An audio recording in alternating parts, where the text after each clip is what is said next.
Good morning. I'd like to welcome everybody to the October 26, 2023 Board of Public Works and Safety meeting. Roll call, please. Here? Here. Here. Are there any conflict of interest statements? No. No. Number 4, approval of the minutes of the meeting of October 5th, 2023 and October 12th, 2023. Motion to approve both those minutes. I second. All in favor, say aye. Aye. Number 5, bid openings, I see none. Number 6, matters from other department heads or their representatives. Nothing. We're going to move on to correspondence. Letter A, correspondence received from William Short, Chief of Police, requesting to place an officer on paid administrative leave as of Thursday, October 19th, 2023, pending an investigation and the resignation of Officer Caitlin O'Hara, effective the close of business on June 10th, 2023. Motion to approve Chief Short's request. I second. All in favor, say aye. Aye.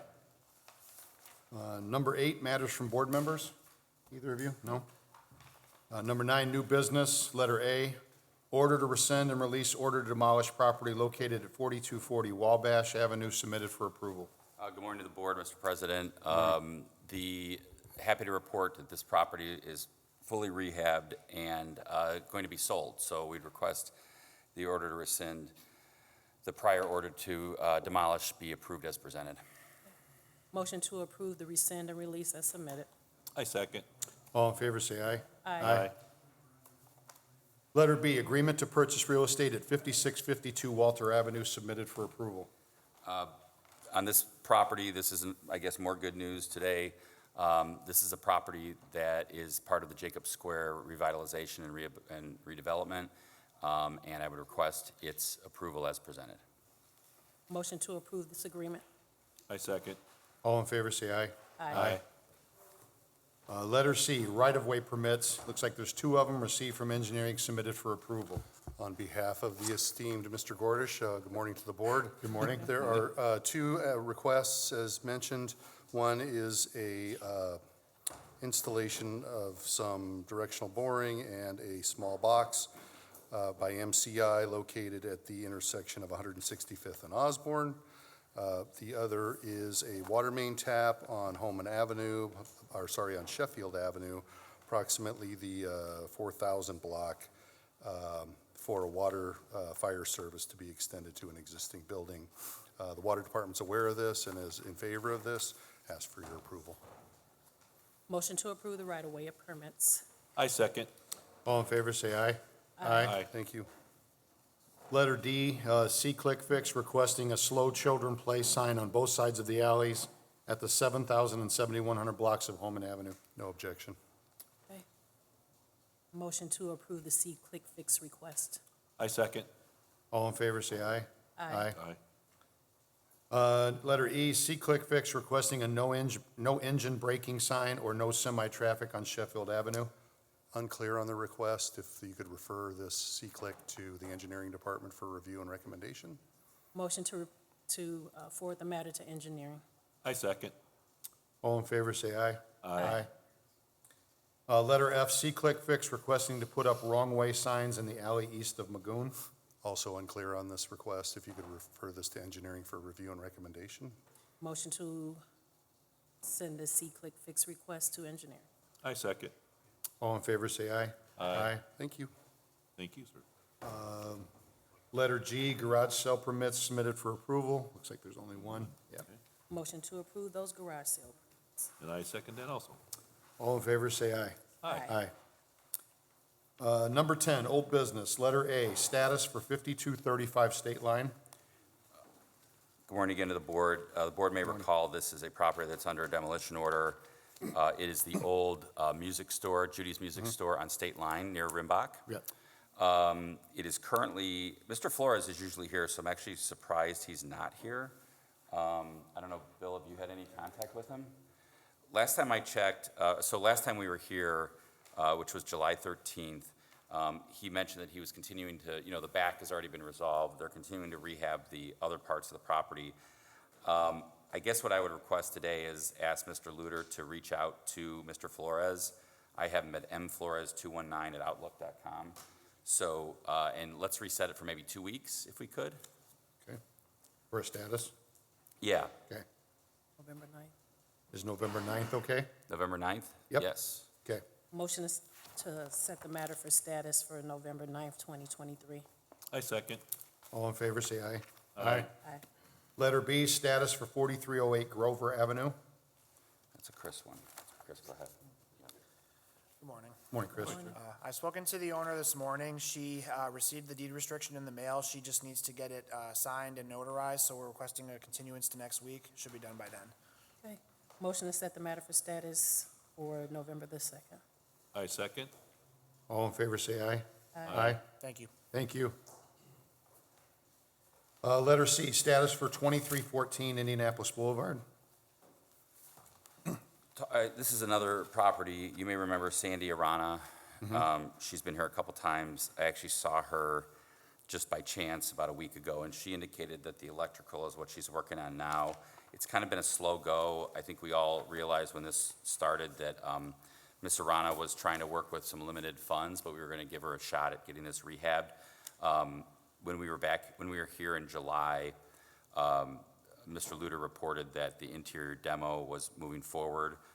He has not had a chance to get a status with her, so I would also request that 11/9 date, if we could, just to get a couple weeks for Mr. Luter to reach out to Ms. Arana and hopefully get her here. And I'd request Linda send letters to the owners to remind them of those new dates, 11/9. Motion to set the matter for status for November 9th. I second. All in favor, say aye. Aye. Okay. Thank you. Moving on to number 11, business exception hearings. The first one is going to be Citgo Gas, 3550 169th Street.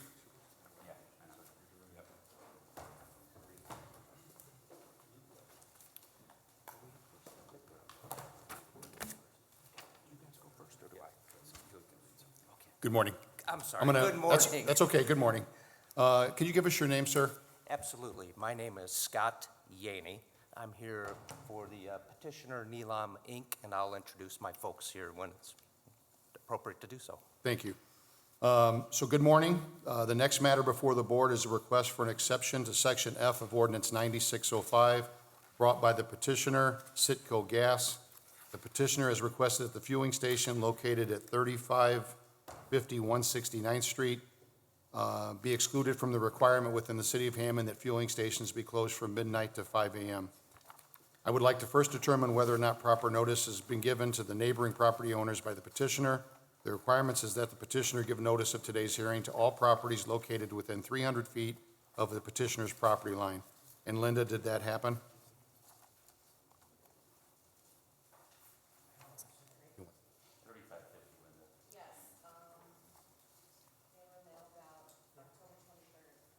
Okay, thank you. Mr. Yaney, is there anyone present besides yourself that will be speaking for or against the gas station today? Yes, I'd like to introduce Adil, and, I'm sorry? Spell that, please. Oh, sure. I'm gonna ask, I will spell it momentarily. Adil Omar, Adilomar. You're good right now. Mansuri, Mansuri. Okay, And he is present in the white shirt. okay, And next to him is his wife, Neelam, Neelam, same last name. And also Nihal Bahura, who is also seated here, and he is related family and the general manager for this location. okay. We'll get to them at the appropriate time for their Sure. testimony. As the petitioner, you have the ability to now present to the board your rationale as to why you believe your fueling station should be allowed the exception. As you know, there are several factors in the ordinance that the board will consider and weigh in making their determination, and I would ask you to be aware of those factors and to present your argument and evidence today with those factors in mind. Mr. Yaney, at this time, do you have any evidence, not testimony, that you'd like to present to the city and also to the board? Yes, if I may approach the board, I have Yes, a couple please, of yes. packets of material. Could we show this marked as Exhibit A? Yes. Gotcha. Exhibit A. You'll see.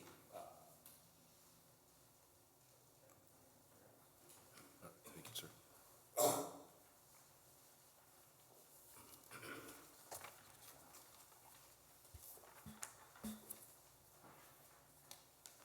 So I presented you photographs and illustrations of the station. And one thing I'd like to make clear at the outset that I indicated I would do so with council is we are proceeding on 3550 169th Street. We are not seeking the exception for it's the 11C on the agenda, 3707 169th Street. So we will only be addressing the first matter, not seeking relief for the second location.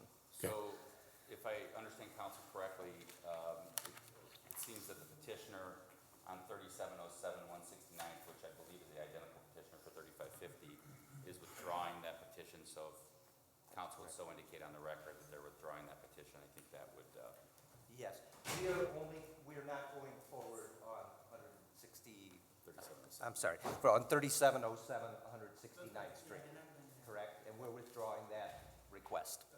Okay, and that's on the record now, so we're good. Okay. Go ahead, Mr. Yanni. Absolutely, thank you. So I've introduced Neelam and Abdul Omar. They're the co-owners. And I want to let you know these folks are in and around us. They've been running the business since 2007. In 2020, they actually bought the underlying real estate, and included in your package is the GIS image that shows that Neelam Inc. is the owner of this real estate, and it is also the operator of that station. Also, Nihal is here. He is the brother of Neelam. He's the general manager. He's an accountant with Midwest Accounting on the Boulevard. He's very local. He's involved in a daily business and is very accessible to any of us here in the community if anything is needed at that station. Neelam is involved on a daily basis in the operation, communicates with the on-site manager on a daily basis, is in and out of that station. So these folks are in and around us. It's not off on the East Coast or far away from us. So if there ever were an issue, they are readily available to us. I did notice some things that we'll need to tighten up. Mr. Smith gave me a report on the business license. We need to give you a home address and some contact information. I will work with them to make sure we get that updated. Addressing the criteria in the ordinance. First of all, criminal activity, right? That's what prompted this ordinance and the concern in the first place. And I have looked through the material that Mr. Smith provided this morning. As you all know, and kind of if you can look at the location, we're on 169th Street, right across from the high school. It's commercial mostly on our side of the street, residential across the street, and a little bit mixed in that area. Given our proximity to the high school, there is a lot of staging there. If I may, can I have the reports? I don't know that Mr. Smith gave me the reports this morning, and there are a lot of entries on the report about extra patrol. I guess I don't know specifically what that means. I presume you would, but it seems to me that that is, and I'll get to this a little bit later, a particularly good location to keep eyes on the surrounding neighborhood. There's a church behind our property, the school across. They are very insistent about complying with the city's requirements. They want to be good citizens. In that regard, in your packet, I did work with them. They are now enrolled with FUSIS.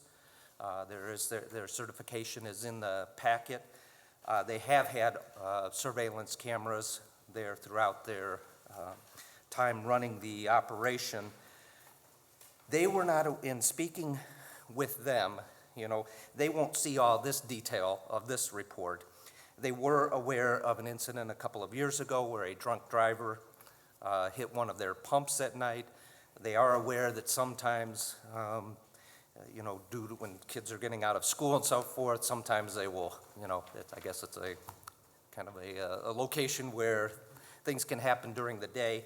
And just looking at the reports themselves and looking at the time of those reports, it doesn't seem to be the thing, the circumstance where there's been a lot of overnight incidents at that location.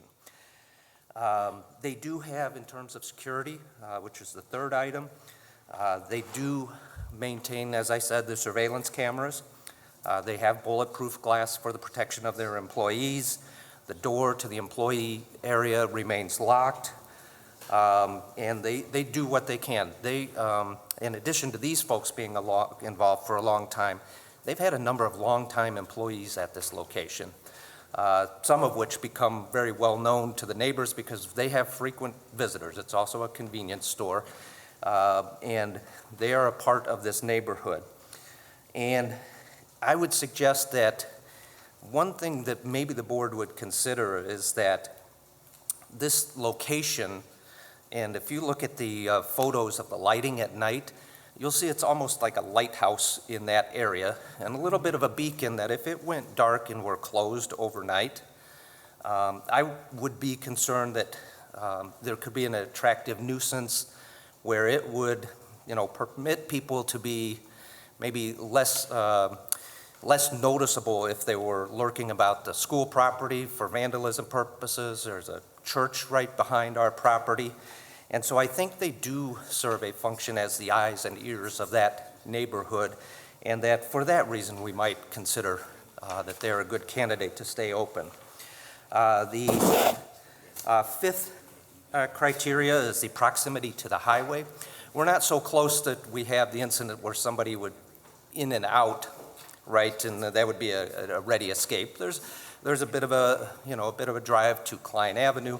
They do get some traffic, and it indicates importance to them that they get some tollway traffic of people looking for gas alternatives before they get to the Skyway Bridge, and as we know, some of those locations shut down, and it's kind of a last chance, and so they think they are important to travelers on the Skyway that may need gas, particularly in those late hours.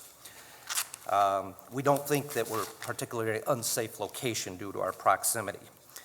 The ordinance violations, as noted in the report, there was one about a fence a couple of years ago. They took care of it. It was dismissed. I will look through with them some of the signage. Those things don't get brought to mind, and they're not aware of them until they get a report like this. I will work with them. Seventh criteria, do they have adequate lighting for nighttime operations? Tried to give you a number of photos in that packet so you would get a sense that this is a very well-lit area.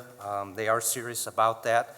And I think that, they just replaced those lights, and they're illuminated even more at this time.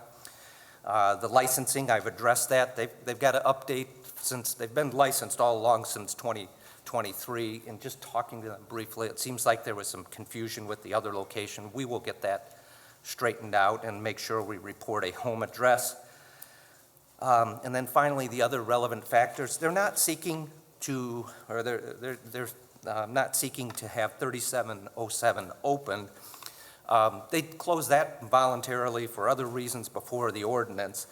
And they didn't have issues there until they closed and they had a burglary there overnight. That's not a criteria for here, but at least it's somewhat suggestive that there is value in keeping this location open. We do think we can perform a service, even though that's not their essential job, to the neighborhood. We're providing the Fusus cameras, and these folks are in and about our community. Nihal, is an accountant practicing nearby, wants to be involved, and they want to be good neighbors. And we hope that you'll favorably consider their request to remain open. Okay. Does the city have any questions for Mr. Yaney? No, I didn't know if he was going to present any testimony of any of his clients or not. I did have some questions that perhaps Mr. Yaney could answer, or if he's going to present his client, I can cross-examine that individual. I will be happy to. I know you asked me to move along I'm happy quickly. to ask you. I've been speaking before, kind of for them, and then I was going to ask them if my words were accurate, and then maybe you could follow up with questions. Let's do Is that okay? I'm good with that. So you folks, and I've introduced you earlier. He's going to have to Just, swear. yeah, I'm sorry, please, yes. that's okay. Just if whoever's going to go first or whatever can come up, I'm going to swear him in, please. Sure. They're all arguing. Yeah. Come on, Neelam. Okay, could you raise your right hand for me? Sure. Okay, do you swear that the testimony you will give this board will be the truth, the whole truth, and nothing but the truth, so help you God? Yes. Thank you. Go ahead, Mr. Yaney. Neelam, you were here for my presentation, correct? Yes. And you heard the matters that I presented to this board on your behalf, is that right? Was the information that I provided accurate and the same sorts of information you would provide? Yes, absolutely. Is there anything that I said that was incorrect or that we need to correct for the board? No, nothing. Okay, is there anything that I missed that they should know that you'd like to let No, them know? I think you covered everything. Okay, and I think Mr. Smith may have some questions for you. Sure. Good morning. Good morning. So just so I have your name correct, ma'am, your name is Neelam, Neelam Mansouri, Yeah, that's, Mansuri? yeah. Okay, and your position with the company is what? I'm a co-owner and I'm also a secretary. And Okay. I communicate with the local manager, the store manager on a day-to-day basis and, make sure that it's functioning properly. Kevin, can can she come up closer to the mic? Yeah, there you go. Yeah. You Okay. can just address your answers to the board. I'm just, Okay. I'll ask you a question. Okay. That- Okay. that Sounds makes it good. easier Thank to you, pick thank up. you, Yeah. thank you. Did you hear her last Yes, name? She's co-owner yes, and yes. Yeah. day-to-day, okay. So, Ms. Mansouri, the business license application that was received by the board is in the name of a Imyat, I'm sorry if I mispronounced this, Imyaz Vahora? Do you know who Right. that person is? Yes, that was my cousin. So he was running the business since up till last few months. He just passed away in I'm sorry. July. That's okay. He passed away with cancer. So he had it since the last whole year. So once he passed away, we took over, and we didn't hire anybody else. So that's why, and he used to do all the paperwork for the business. So that's why everything, like you may see his name in certain documents. The other question I had on the application, and you understand you'll have to update that, Mr. Yaney. will Yes, help you of with course, that. yeah. The other question I had was, it is listed as Citco, Citko. Do you know why it was listed with a K instead of a G? I'm not sure at all. Could have just been a typo or a Yeah, mistake? Okay. yeah. And lastly, you understand that, and I know Mr. Yaney's going to know this, but I just want to make sure you understand that when you register with the Secretary of State, if you are operating under a different name, you have to make sure they know about that. And Mr. Yaney can, I'm sure, help update that. Sure, Okay. yeah, yeah. I'm going to show you what I'm going to mark as Exhibit 5. Oh, wait, Linda gave me a stick.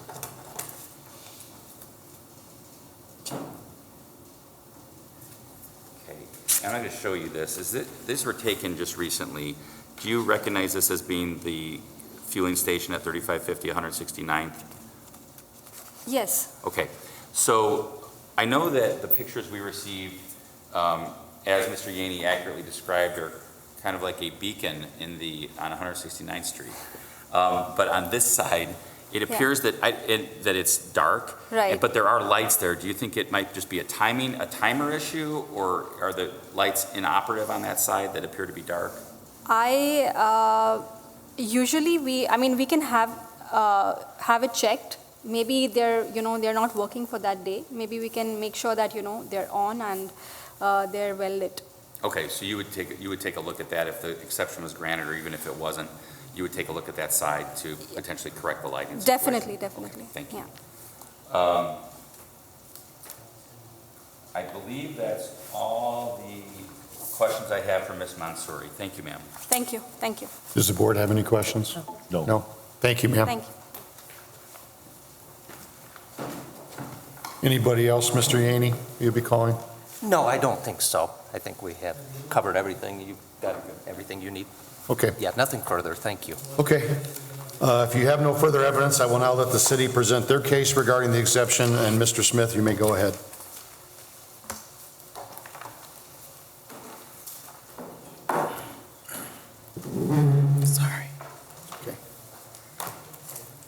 Good morning, and thank you to the board for hearing the city's portion of this. First of all, I'd like to give the board Exhibit 5. I assume Mr. Yaney doesn't have any objection to this being made part of the record? No. All right. This is the question. This is not sorry. Okay. See it? Yeah. So I'll save my summary for the end, but what I'd like to do first is give the board Exhibit 1. Mr. Yaney already has a copy of it. This is the call-out log for this property. And I'd also request that Sergeant Chris Godey be called and be sworn. Sergeant Godey, if you could raise your right hand. Do you swear that the testimony you will give this board will be the truth, the whole truth, and nothing but the truth, so help you God? Yes, I do. Thank you. Good morning, Sergeant Godey. Could you please introduce yourself to the board and indicate your position? Good morning. My name is Chris Godey. I'm the FUSIS administrator for the Hammond Police Department. Okay, Sergeant Godey, have you had occasion to be familiar with the location, the Sitco located at 3550 169th Street in Hammond? Yes. All right, could you please summarize for the board the situation regarding 3550 as it relates to security and cameras and FUSIS, please? Sure. We do have, what we did before his passing, we had a good relationship with Mr. Vahora. They have a lot of cameras at the station. There is the bulletproof glass. There is a lot of lighting in that Exhibit 5. I don't know what time it was taken, but I do know that those lights are usually on. That one might be burned out or something, but those are usually on. And they have the, the general under canopy LED lighting and inside the store like most of the gas stations do. Do you believe that the lighting is adequate from a safety concern, both for employees at the store looking out onto the pump area and for patrol cars driving by the area? Yes. And if the lighting was fixed or the timer was fixed on that one side, do you believe that would also create adequate lighting for this location? Yes. Would you recommend that if those are out or somewhat interoperational, that those be repaired to add to the adequate lighting at the location? Yes. Are you aware of any violent incidents at this location over the last 24 months? No. Are you familiar with the type of cameras that the Mansouri's have, Neelam Inc. has at this location? Yes. All right, do you believe they're adequate as it relates to FUSIS and for the ability for the police department to examine those cameras if needed for a criminal investigation? Yes. All right. I don't think you mentioned FUSIS. Mr. Yaney indicated that they've signed up for FUSIS. Are you aware of that? They called an old desk phone of mine Monday. I just got the message late last night. We were playing phone tag a little bit, and Mr. Yaney indicated that he reached out and was in contact with Lieutenant Rasha? Yeah. Captain. Captain Rasha, I'm sorry. Captain Rasha. Is that, yeah, so I think they may have touched base too. And Mr. Yaney provided me with a document. Let me just show that to you. It's marked as Exhibit B. So does that help you indicate, or you understand whether or not they? sure. So this shows that they've registered. So this is more the residential. This is not direct integration. What we're talking about is direct integration where we get them a core and they install the core and we have direct access. But I have their phone number now. We can follow up after. Okay. Would you, if the board would grant an exception, would it be your recommendation of the board to require them to be on FUSIS now and in the future? With the direct integration, yes. This registration just simply tells us there's a camera there, which we already know. Okay. So your recommendation to the board, if they were to grant the exception, would be to maintain and keep and implement direct integration in FUSIS? Correct. Okay. Anything else, Sergeant Godey, you'd like to report regarding this location? No. I have no further questions of Sergeant Godey. Mr. Yaney, do you have any questions of Sergeant Godey? No, but could I just give one supplemental piece of information? If you could just come up here. I just wanted to at least, Captain Grasha informed me that that's a process we should follow now. I just want to make it known without reopening evidence that they will absolutely follow through with you, and that was their intent, so. I think there's 2 buttons to click on there. It's fine. We'll Okay, okay, thank you. Thank you. Does the board have? If I made an error, because I'm the one that passed the message. I got you. Okay. I'm sorry, did the board ask if they had any questions for Sergeant? I did not. Does the board have any questions for Sergeant Godey? No. No. Thank you, Mr. Smith.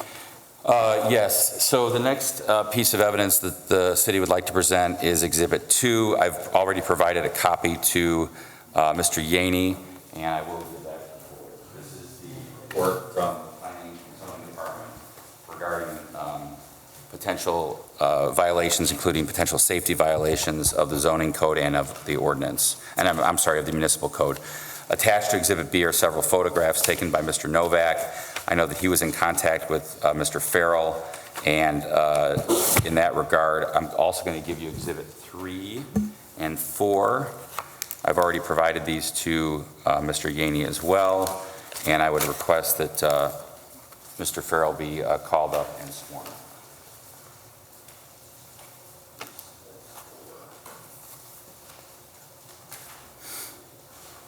Mr. Farrell, if you could please raise your right hand.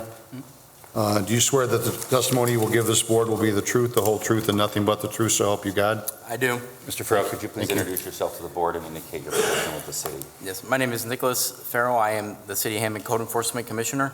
And did you have occasion to meet with Mr. Novak, who prepared the report labeled as Exhibit 2? I did. And did you prepare the report labeled as Exhibit 4? Yes. And are you familiar with the printout from the Controller's Office that has been marked as Exhibit 3? Yes. All right.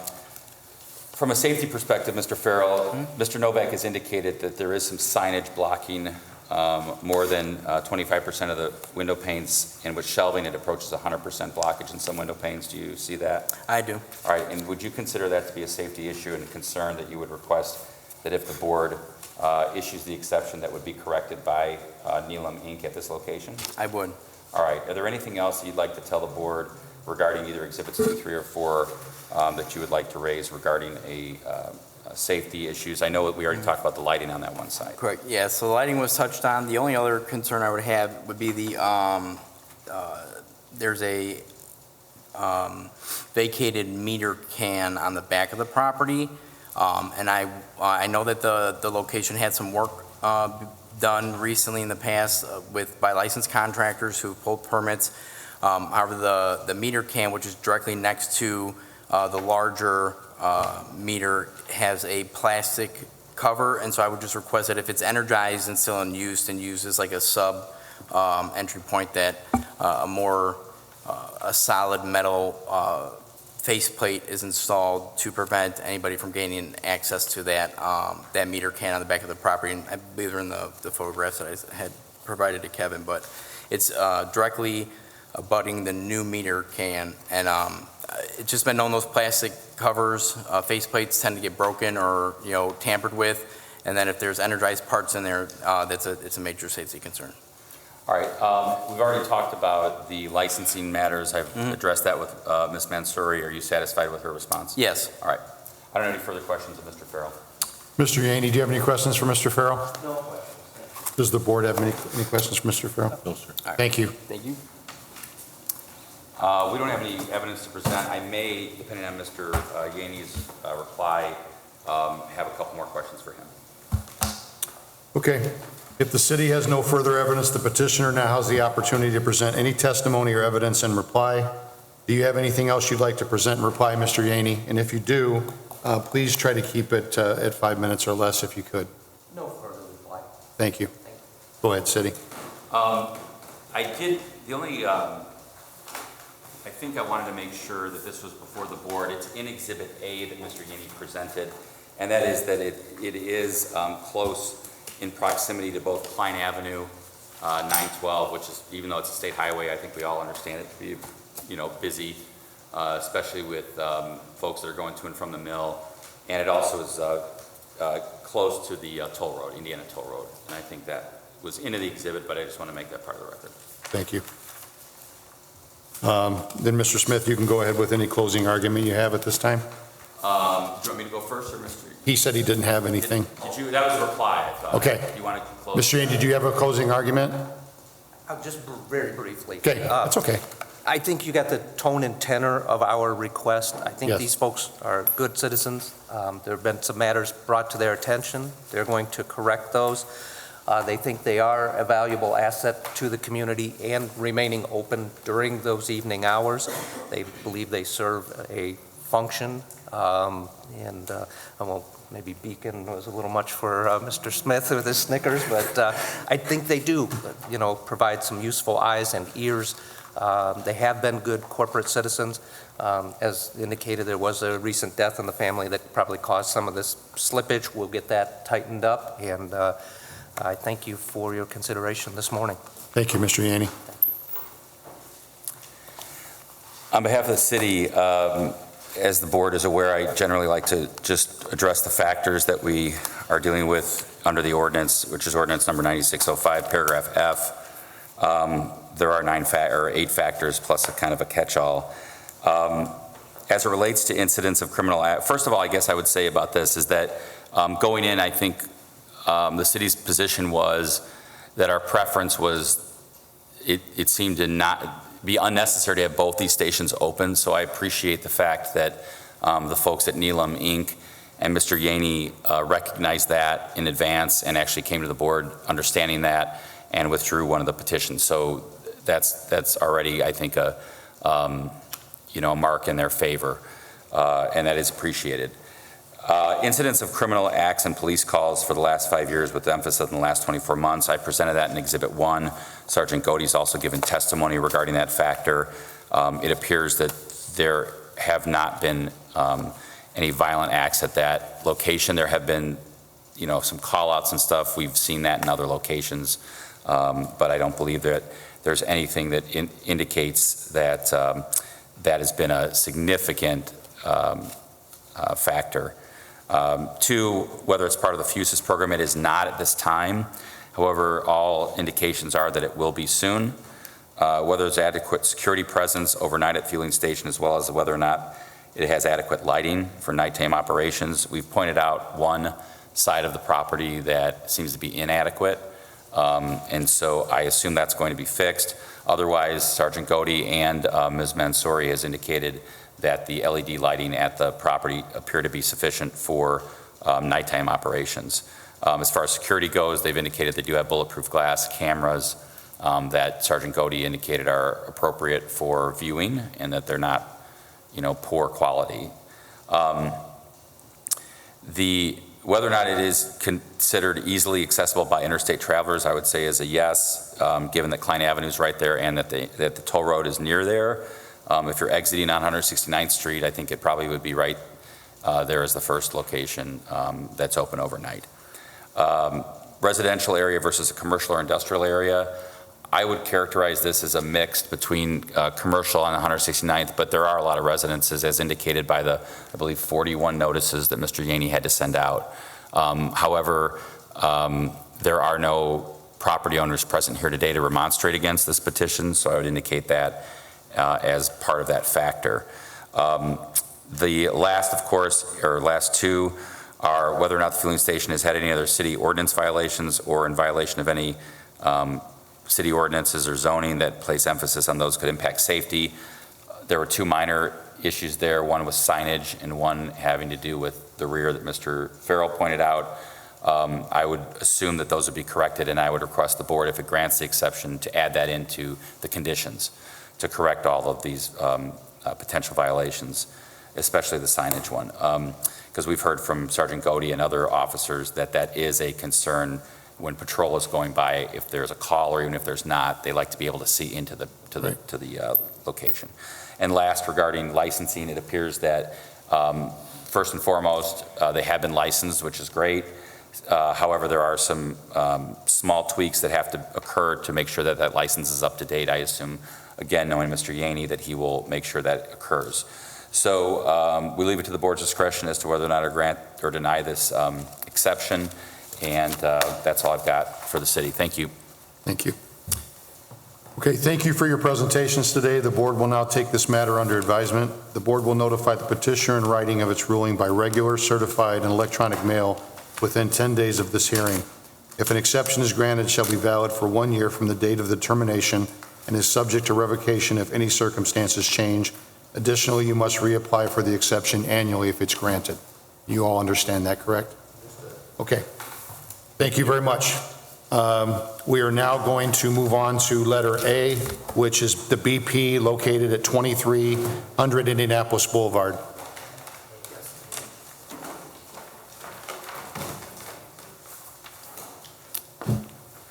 Good morning, sir.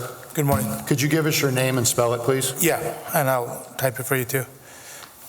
My name is Anish Chitalakat. I have a document. I can give it to you so you can spell it easier. But it's A-N-I-S-H. Okay. The last name is Chitalakat. C-H-I-T-T-A-L-A-K-A-T-T-U. You can just call me Anish. That's a lot easier, probably. We appreciate that.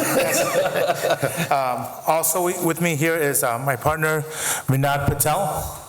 Do you want everybody here to come and take oath right now together? In due time. Sure. I just want to make sure that, is there anybody else here that's going to speak for or against this petition at 2300? We have one person, a neighbor, Kyle Kramer, who's going to speak on our behalf. Okay, we'll also get to them in due time. Okay, just give me one. Patel's first name. Vinod, V-I-N-O-D. Vindo? Okay. Okay, give me 1 second, Anish. Good morning. The next matter before the board is a request for an exception to Section F of Ordinance 9605, brought by the petitioner, BP. Petitioner has requested that the fueling station located at 2300 Indianapolis Boulevard be excluded from the requirement within the city of Hammond that fueling stations be closed from midnight to 5 a.m. I would like to first determine whether or not proper notice has been given to the neighboring property owners by the petitioner. The requirement is that the petitioner give notice of today's hearing to all properties located within 300 feet of the petitioner's property line. And Linda, did that happen? Yes, October 10th. Thank you. We've already asked if there's anybody other than the petitioner that would like to speak. As the petitioner, you have the ability to now present to the board your rationale as to why you believe your fueling station should be allowed the exception. As you know, there are several factors in the ordinance that the board will consider and weigh in making their determination. I would ask you to be aware of those factors and to present your argument and evidence today with those factors in mind. Anish, do you have any evidence at this time, not testimony, that you'd like to present to the city and to the board? You may go ahead.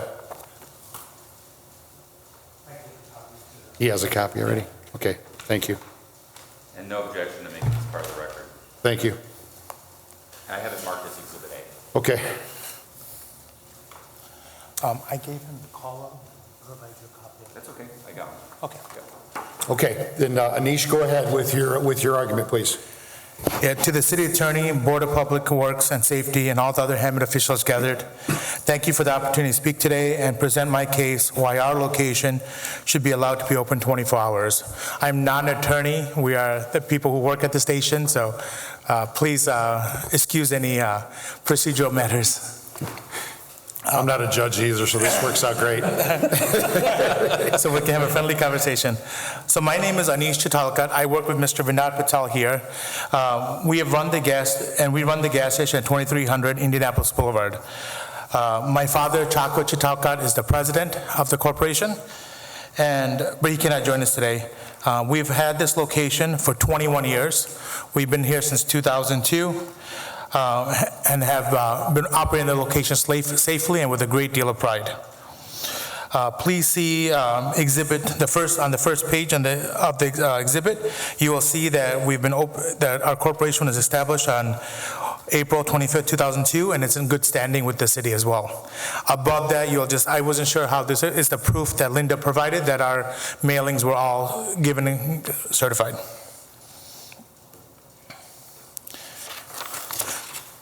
So I'm going to try to go through this very systematically. I'm going to go through each of the points, 1 through 9, and I'll go through one by one, and hopefully we can, and I'll match it up to the packet so we can just follow along.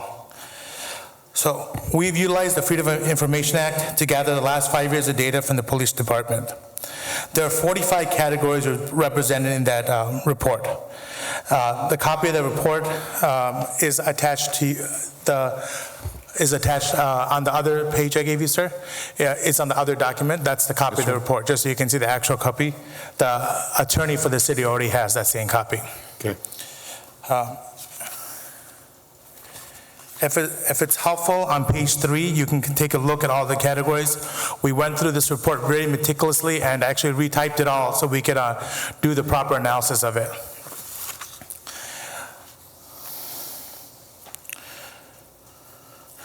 So what we did is we analyzed all the data between between midnight and 5 a.m. So on page 2, you will see there were 22 incidents, of which 16 were traffic incidents that would have probably happened if we were open or not. There was 1 call for suspicious activity in the last 2 years. So this graph really helps break down that big report. We typed this all into Excel. We looked at everything that fell in the last 2 years between midnight and 5 a.m. And this little table on the left side will give you a good idea of what those incidents are. So we did a great deal of effort to go through and do that so you can get an idea of what it looks like. We did the same thing for years 3 to 5 because the ordinance asked for a breakout, what's happened particularly the last 2 years and what's happened the last 3 to 5 years. So in the last 3 to 5 years, you'll see there were 33 incidents, and these are calls or incidents that happened in the location, and 12 of them also were traffic stops. This data shows minimal evidence of criminal acts and then in the police calls over the last 5 years. Do you guys have any questions on that matter at all before I go to the next one? No. I'm going to try to, just so I don't hold all your questions to the end. If you like, feel free to interrupt me. I'm going to try to go point by point so that if we have a question, we can, before anybody forgets, we can go through it. Mr. Anish, does the city want to have questions point by point or just wait till the end? I'm tracking this right along. Okay, go ahead, Yeah. Anish. And sir, please feel free to interrupt me at any time. Thank you. Number 2 is whether the fueling station is part of the FUSIS program, allowing cameras to be monitored by the Hammond Police Department. On page 4 of the exhibit, you will see proof of purchase and registration. The registration is just letting the Hammond City know that we have cameras. It's more of a personal thing, like the sheriff pointed out. The bottom is the receipt where we have paid for the FUSIS system, and that was paid for on October 12th. We are currently working with Mr. Michael, and I'm sorry if I say his name, Lumo, to finalize our equipment. He has sent over a survey of items he needs. We've responded back to those matters, and we are now just waiting for the equipment to be sent out to our site. We've been in touch with the sheriff here, and he has graciously offered to help us with any questions or any equipment. Just for clarification, it's Sergeant Godey, he's not the sheriff. Oh. He's a Hammond police officer. Thank you for the clarification. Sergeant Godey, that's okay. Thank you, sir. That's okay. One day you'll be promoted, Sheriff. I don't know if he wants to be the sheriff or not, but yeah. And just for clarification, the stuff that you were just talking about, is that camera related? Is that what he's talking about? Yes, it is the FUSIS camera related. Gotcha, okay. On page 4 is the actual receipt for the direct equipment that was requested. Gotcha. Could you indicate what type of cameras you have, how many? Yeah, we have a DVR system with 16 cameras and a GeoVision system as well. So we have 2 systems to be redundant. And we confirmed those systems are compliant with the FUSIS program direct integration. Thank you.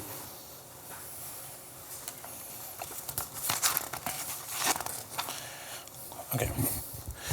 I'll move on to next thing, item 3, whether or not there's adequate security presence overnight at the fueling station.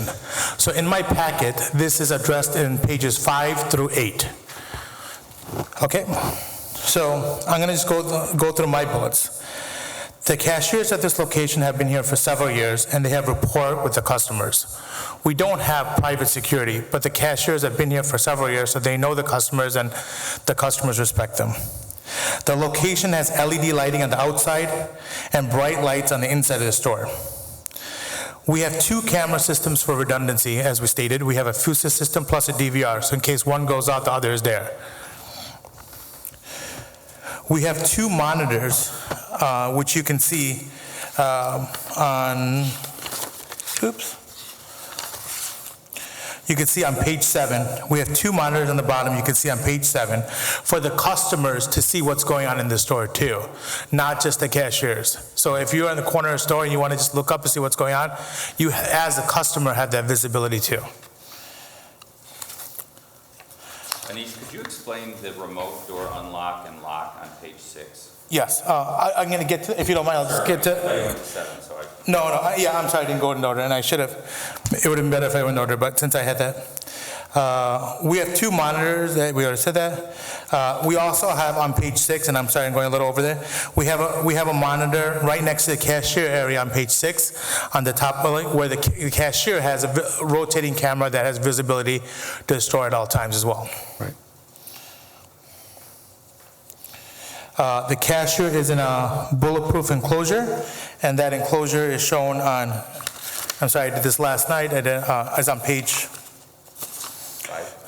5, yep, you see cashier bulletproof enclosure.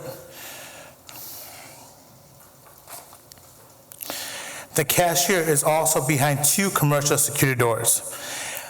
So before you get to the cashier, there's a protective door 1, which you'll see on page 1, and right underneath it, before the cashier booth, there's also protective door number 2. Okay. So to the city's Mr. Smith's question, on page 6 is the remote door unlock. So if you can use those remotes to lock the front door wirelessly or unlock the front door wirelessly. Also, you can open or unlock protective door number 1 by pushing the button. Does that answer your question? So D, yep.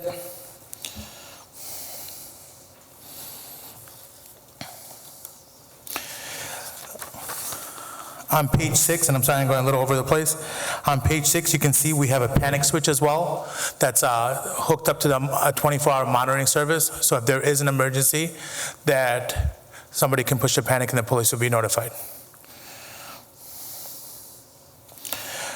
The location also has 24-hour monitoring with an alarm system. And the last point I was going to make is on page 8, in the front, we have commercial-grade entry doors, and these doors have that wireless lock and unlock feature as well. So if something is going on wrong or we have to close, we can just push the button to lock the doors or unlock the doors without having to come out in the presence. So we've looked into every reasonable effort to ensure our cashiers and customers are safe. I think every piece of equipment we can have that's normally offered has been purchased and placed in operation in the location as well.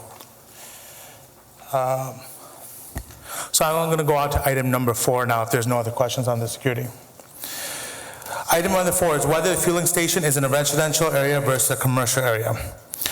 Our site is in a mixed area. We are residential. We have families that live next to us, many that have signed a petition for us, and that petition is on page 9. And that petition is our neighbors supporting us being 24 hours. You will see dates, names, and addresses of those people who have signed a petition supporting our opening 24 hours. We are also commercial. We have East Lake Meadows. We have a primary care center right next to us. We have Calumet College, some fantastic restaurants, and several small businesses. And finally, we're also industrial. We serve the Whiting Refinery. It's a big right where next to the Whiting Refinery. We serve many of their employees. If there's no other questions, I'm going to move on to item number 5. City? You mentioned the Whiting Refinery. Is this the closest gas station to the refinery that's open 24 hours? I believe it is. And- We're the closest to the Whiting Refinery?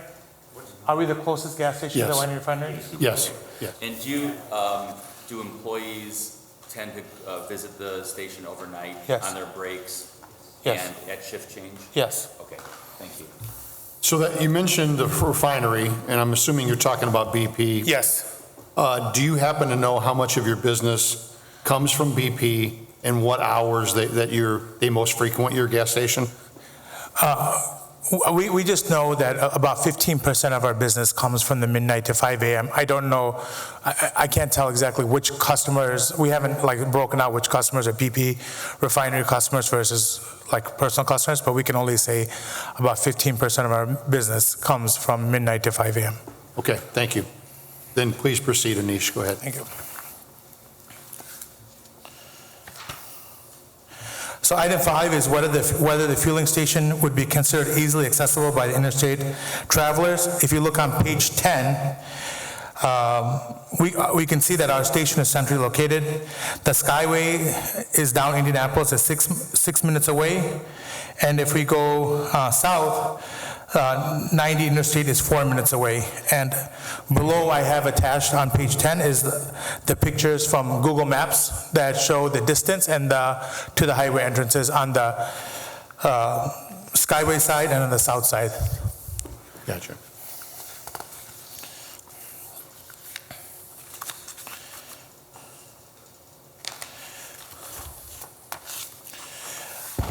Number 7 is whether or not the fueling station has adequate lighting for the nighttime operations. You can see some of the pictures above. The station has very bright LED lights outside and is very well lit. The station also has very bright interior lights. We don't believe lighting to be an issue at all. On page 12 of the exhibit, you can see some pictures of the lighting. And you can see they're in good order. Anish, the one on the picture of the outside lighting, do you know what time of day that is? It looks like it still might be a little daylight outside. Yeah. You know what time of day that is? My partner Vinod took the picture. Vinod, do you know what time you took this picture? He's at 6 p.m. So not quite, okay, I understand. Okay, go ahead.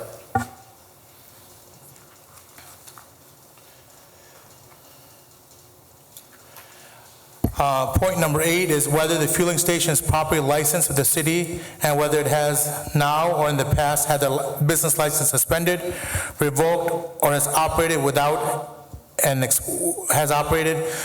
expired business license. A request was made to the city code enforcement. First District Inspector Christopher Pajidisk, confirmed that the business license is up to date, and you can see a copy of that email on page 13. The business license has never had its business has never had its business license suspended or revoked. Furthermore, the business has never operated with an expired business license. What is the, Anish, if you could tell me the name of the corporate entity that operates the station at 2300? Yeah, it's right here. CKNP? Yeah. Inc? Yeah. Thank you. It's CKMP Incorporated, and it's on the first page of the exhibit as well. Okay. Those are my matters to the closing.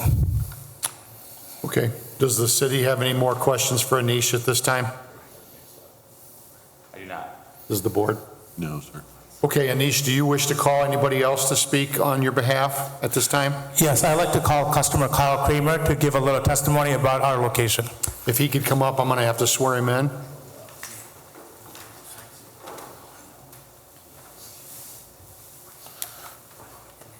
Sir, could you raise your right hand? Good morning. Do you swear that the testimony will give this board will be the truth, the whole truth, and nothing but the truth, so help you God? Yes, I do. Could you give us your name and spell it, please? Kyle Kemke, Kyle Okay. And go ahead with whatever is you're testifying to today. I thought I was just being invited to breakfast. I'm not sure. No, I just came because I lived in this area for about 20 years now.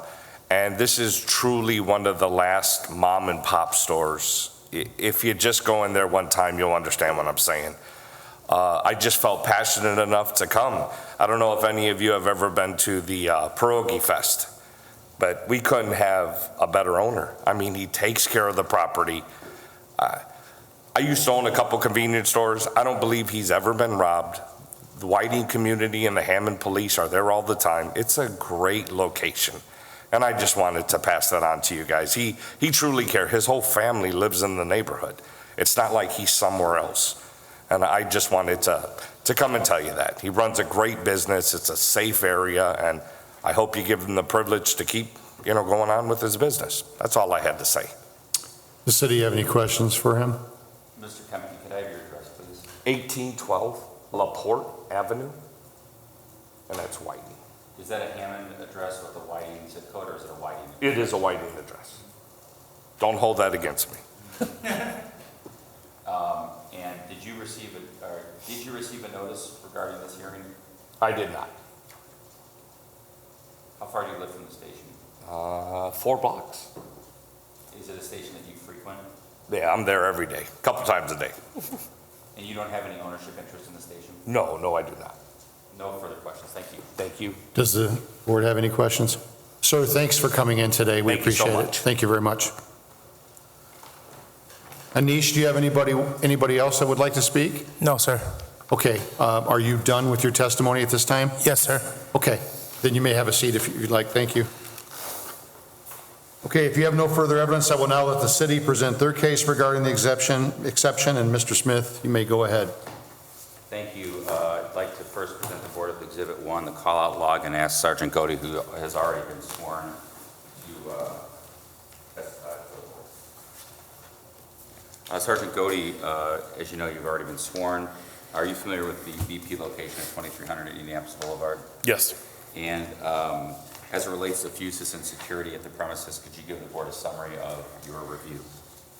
Yes, what he said is correct. There is adequate lighting, the same under canopy LEDs that we've been talking about. The remote door unlocking, which protects the clerk if they need to come out of from behind the bulletproof glass, they can close the front door so they could deal with whatever in the store and not be subject to somebody coming in and having direct access to them to bring them back to the cash register.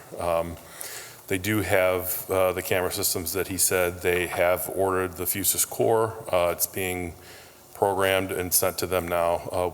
We got a receipt, copy of the receipt sent to us from our account manager. So those things are in progress. And do you believe the lighting is adequate as it relates to safety and security overnight? Yes. As a condition, if the board grants the exception to this gas station, would it be your recommendation to the board that the Fusus full integration be implemented and stayed and kept on for the year exception that if they would get it? Yes. All right. And are you familiar with any violent incidents at this location over the last 24 months? No. I don't have any further questions of Sergeant Godey. Anish, do you have any questions for Sergeant Godey at this time? No, thank you for Does the board have any questions? No. Sergeant Godey, you're free to leave if you'd like. Thank you.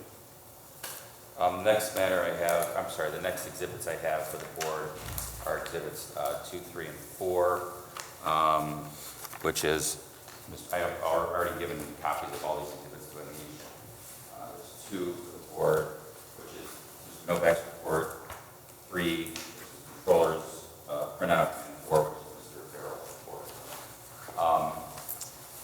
Just in summary, and Mr. Farrell can come up if you'd like regarding this, but just in summary, the safety concerns that we have at the property have to do with, again, signage blocking more than 25% of the window panes.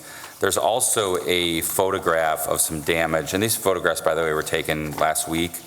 October 17th, I believe is the date, with some open drums in the back, or at least some storage drums that I'd like, if the board grants the exception, or even if they don't, request that the owner take care of. The dumpster needs enclosure, as well as there's some damage.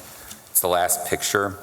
There appears to be some damage, maybe from a car or truck hitting some of the landscaping out front, some bricks, and that can create a safety hazard for others.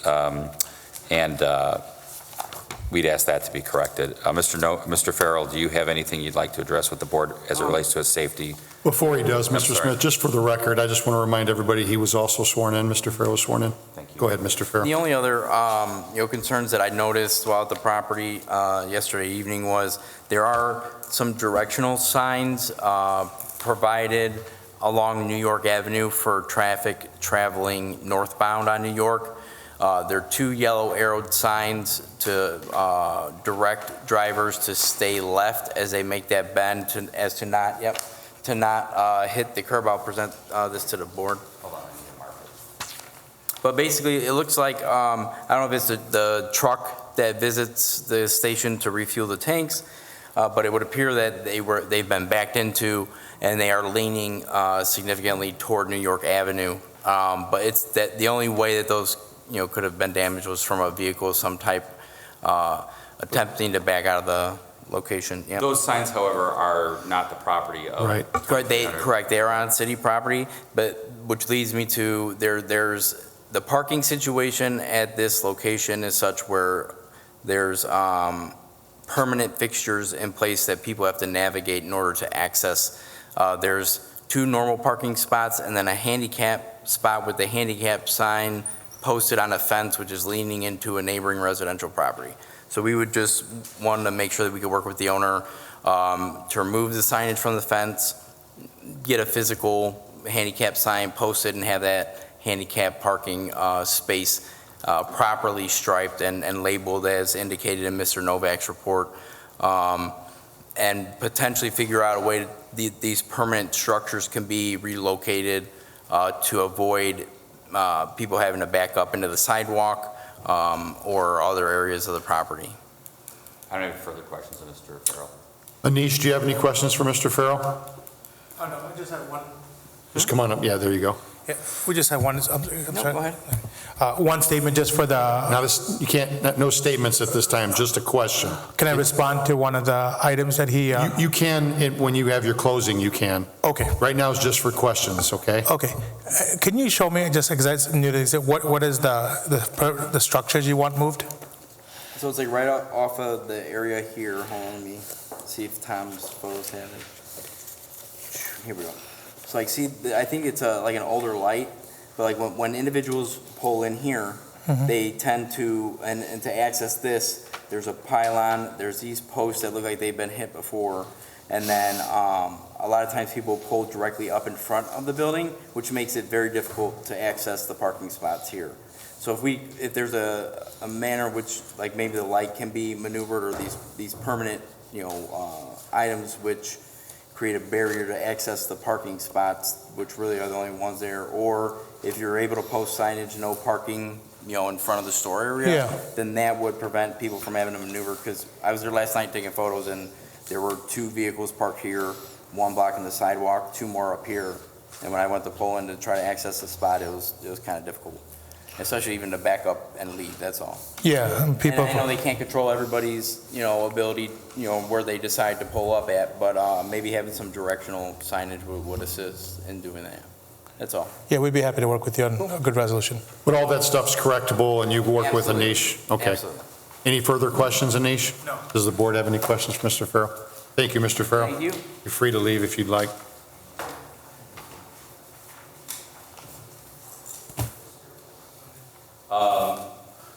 City rests, it doesn't have any more evidence for the board. Okay, if the city has no further evidence, the petitioner now has the opportunity to present any testimony or evidence in reply. Anish, if you'd like, I'm going to give you a chance to make a closing argument, and we'd like to keep it at 5 minutes or less, if you could, please. Yes. Thank you. Just for the city drum area, we will clear the drums. I think it's just from the foliage. But we are required to keep those drums on site for gas spills and oil spills. So that's why we have to keep them on site. Some people don't have them, but you're supposed to keep them on site. So we try to follow the EPA. Is that a recovery kit? Yeah. So when you have a gas spill, we have to put it in there. They should be closed and sealed, which I think on the pictures they were, but we can't remove them because everybody doesn't have them, but we try to follow all the ordinances as possible. Thank you. Just in highlight, we've operated the gas station for 22 years without significant evidence, as the police have pointed out. We've been thoughtful and intentional in our actions, as you've seen by our security procedures with the wireless devices, cameras, monitors, and safety enclosures. We've deployed every reasonable item to bring the highest safety to our staff and customers. Being 24 hours is a key part of how we stay safe. If we are forced to close at night, we will be subject to loss of continuity of business, in addition to the probable risk of not being able to open on time and serving our customers and the industrial area and the commercial area that rely on us. We're also at a higher risk of burglary, a higher risk of assault and robbery for our staff, especially on store opening and closing. Those are one of the most dangerous times. A loss of work for the night shift, and about 15% of sales lost if we close at night. Our location has been a good neighbor to our local community and the highway travelers. We serve the employees of many of our great businesses, including the Whiting Refinery. We also serve the families, moms, dads, and children who have grown up with us for the past 21 years. Although already permitted, please consider the petition you have seen that people have actively signed to help us stay open and to present their case for us to be open. I would like to thank the city, the board members, and the city attorney for giving us this opportunity to speak today and plead our case of why we should be allowed to stay open for 24 hours. We put a great amount of consideration and thought into this presentation, so I hope that if you have any questions, you'll let us know. But we try to think about every point the city's asked for and make sure we address it properly. Okay, before I turn it over to the city, Anish, I just have one more question, and I'd like to point out you did a fantastic job today, by the way. You said you do 15% of your sales are between midnight and 5 a.m. Yeah. Do you happen to know a breakdown of when most of that 15% happens? Is it between 3 and 5, 4 and 5? Do you happen to know that? No, I don't know that. And that varies quite a bit. That's such a tight interval, it'd be hard to tell because people's activities are a little sporadic, but I don't have that. Okay. But thank you for asking. Thank you, Anish. And the city may go ahead. Thank you. And I want to first thank the ownership group, especially Anish. It's pretty obvious that he must make more money at running the gas station than being a lawyer, because this is a great presentation, and it's appreciated by the city. It's thorough, and it addresses the things that we, of course, like to see from ownership. So I do appreciate that. Just going through the factors, as I usually do to close, we've talked about incidents of criminal acts. Sergeant Godey, you have Exhibit 1. It appears that there are no violent criminal acts over the last 24 months. Anish's chart is accurate as far as I can tell. I think the difference may be that the city's exhibit may be a little more comprehensive, but I'm not taking large issue with Anish's portion of Exhibit A as it relates to criminal activity. Whether it's part of the FUSIS program, sounds like that's moving forward. Again, if the board does grant the exception, I would request that that be made a condition, namely to always be part of FUSIS while it has the exception. Next factor, adequate security presence overnight and lighting. I think both Anish and Sergeant Godey indicated the lighting situation, as well as the many things that they have in and around the station, including bulletproof glass, the automatic doors, panic button, alarm system, and other matters. I guess I would consider this, it's really interesting because there's so much stuff going on around this intersection. Cal College isn't far away, you've got residential right there, you've got BP, so it's almost like it's hard to characterize it as residential, commercial, or industrial. I think it probably fits all three.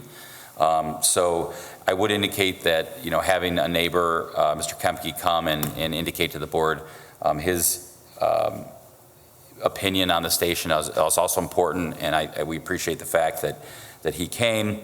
I disagree with Anish's position that it's easily accessible by interstate travelers. I think this is one that if I was on the interstate and leaving the toll road, for example, up near the state line, there's 3 or 4 gas stations you hit first. If I'm exiting Klein Avenue, you'd probably hit the 3350 Calumet first. This is a little bit out of the way, so I don't think that factor necessarily weighs in their favor. It's more of I would characterize it as a neighborhood or as Anish related, close to BP rather than accessible by interstate travelers. Ordinance violations and licensing. It seems like the ordinance violations we pointed out, the zoning violations we pointed out, as well as the potential ordinance violations, are going to be addressed by Anish and his team, and I would request also that that be made a portion or a condition if the board grants the exception. And finally, as it relates to factor 9, any other relevant factor, we haven't used this factor much, but I think in this case it's important to point out to the board that it appears that Whiting and portion of Hammond is home to the 3rd largest refinery in the country, and it appears that this station does serve that station. And so in that regard, I think that's a factor the board should consider in their decision. So I leave it to the board. You have our evidence, Exhibits 1, 2, 3, 4, and 5, and I appreciate you giving me the time to present to the board today. Thank you. Thank you. Thank you for your presentations today. The board will now take this matter under advisement. The board will notify the petitioner in writing of its ruling by regular, certified, and electronic mail within 10 days of this hearing. If an exception is granted, shall be valid for 1 year from the date of the determination and is subject to revocation if any circumstances change. Additionally, you must reapply for the exception annually if it is granted. You understand that, Anish? Thank you very much for coming in today, and again, you did a great job. Okay, now the meeting's open to the public. Anybody in the public like to speak? Okay. Motion to adjourn. I second. All in favor, say aye. Aye. Thanks, everyone.